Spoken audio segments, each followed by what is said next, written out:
Bismillahirrahmanirrahim. Assalamualaikum warahmatullahi wabarakatuh. Sahabat Al-Aminiyah yang dirahmati oleh Allah Subhanahu wa taala. Alhamdulillah hamdan katsiran thayyiban mubarakan fih. Pada renungan kali ini saya akan membacakan sebuah hadis dari Nabi kita Muhammad sallallahu alaihi wasallam. Hadis yang sahih disahihkan oleh Al-Imam Ad-Dahabi, Al-Imam Al-Hakim, dan juga dikeluarkan hadis ini oleh Al-Imam Baihaqi dalam kitabnya Sunan Al-Kubra. Nabi Muhammad SAW pernah bersabda, "Ayuhan nas, wahai manusia, inna ahadakum layyamuta hatta yastakmila rizqahu." Sallallahu alaihi wasallam mengatakan, wahai manusia, sesungguhnya seseorang di antara kalian layyamuta, tidak akan sekali-kali mati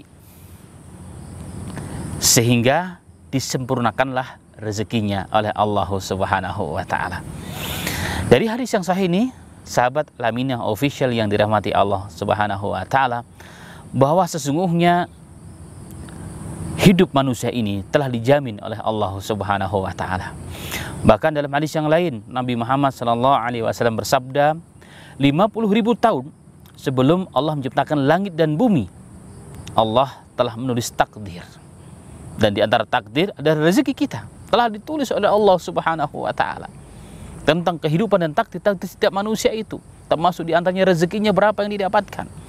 Dalam hadis yang lain, Nabi Muhammad SAW juga bersabda, akan diperbaharui tentang takdir tersebut ketika seorang manusia berada 4 bulan sempurna telah menjadi janin di dalam rahim seorang ibu. Satu di antara yang diperintahkan oleh Allah kepada malaikat adalah apa? Bikatbi rizkihi, untuk menulis rezekinya. Maka sesungguhnya rezeki yang sudah pasti dari Allah, tidak perlu kita sedih, tidak perlu kita gundah gulana. Bukan berarti Islam melarang kita berusaha dan maksimal dalam berikhtiar, tidak. Tapi harus kita bedakan, rezeki itu tidak akan sampai kepada kita kecuali yang telah ditentukan oleh Allah Subhanahu wa taala. Sedangkan ikhtiar adalah bagian dari ibadah, bagian dari perintah agama yang harus kita jalankan. Dan dalam ikhtiar tersebut Allah tentukan sunatullah, menjadi sebab datangnya rezeki kepada kita. Nah, kembali kepada hadis yang pertama, Nabi Muhammad SAW Shadiqul Masduq, perkataannya benar dan dibenarkan. Beliau mengatakan, tidak akan mati seorang manusia, sebuah jiwa, tidak akan berpisah nyawa seseorang, jiwa manusia dengan jasa seseorang alias kematian sebelum rezekinya sempurna diberikan oleh Allah di dunia ini. Ada seorang ulama, Syekh Saleh, dalam satu ceramahnya Al-Maghamisi, ya, beliau pernah bercerita bahwa diceritakan ada seorang laki-laki yang terjatuh ke dalam sumur, ya, sumur model dahulu atau hari ini di dalam pedalaman itu masih ada sumur yang luas, lebar begitu, yang bisa 2 meter, 3 meter, bahkan lebih dari itu di daerah pegunungan. Kemudian dia terjatuh di dalam sumur tersebut dan berteriak minta tolong, tolong, tolong, tolong. Maka datanglah orang-orang kampung, melihat ternyata ada orang ditolong naik ke atas. Setelah sampai di atas, karena dia kehausan, kelaparan, dikasih minum 1 teguk air susu. 1 teguk air susu. Kemudian ditanya, bagaimana ceritanya wahai fulan, kok Anda bisa terjatuh di dalam sumur ini? Maka dia bercerita, tadi saya itu lagi tengok-tengok di sumur ini, tiba-tiba terpleset jatuh. Dan setelah dia cerita, jatuh lagi yang kedua. Ternyata pada jatuh yang kedua ini, peristiwa yang kedua ini, nyawanya tidak bisa diselamatkan. Nah, dari kisah ini dapat dilihat, subhanallah, ternyata saat jatuh yang pertama, rezekinya masih ketinggalan 1 teguk gelas. Sehingga Allah utus hamba-hambanya untuk menolong dia, menyelamatkan dia sampai ke atas, sehingga disempurnakanlah 1 gelas tersebut yang merupakan rezeki yang tersisa sama muslimin. Baru setelah itu dijatuhkan Allah kembali, kemudian dia meninggal dunia.